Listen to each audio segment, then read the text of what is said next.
Hi guys! Ipapakita ko nga sa inyo for today's video ang Punta Rock Formation sa Allen Northern Samar kung saan naipalabas ito sa KMGS at sinasabing may tumulak sa lalaking tumalon dito.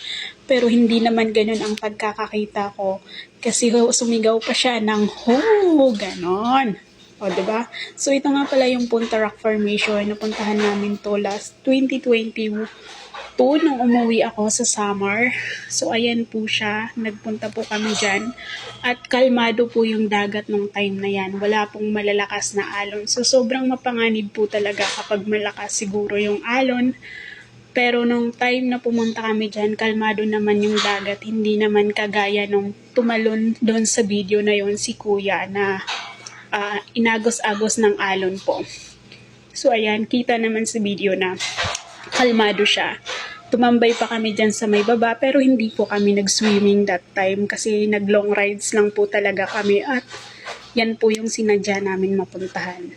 So ayan po, kita nyo naman kalmado siya. At tingin ko pag ganyan is hindi naman siguro mapanganib puntahan. Pero siguro kung maalon talaga at mahangin, delikado po talaga yung style ng lugar.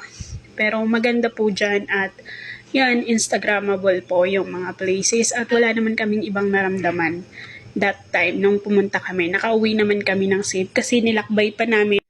Nilakad pa namin yan mula dun sa may buhanginan hanggang makaakyat kami dyan sa tuktok ng mga bato-bato na yan.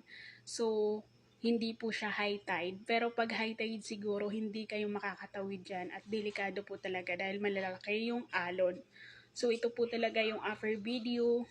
Maganda po. Dadaanan po namin yung mga bato-bato na yun sa gilid kapag mula ka doon sa may baybay bago ka makarating dyan sa taas ng Punta Rock Formation.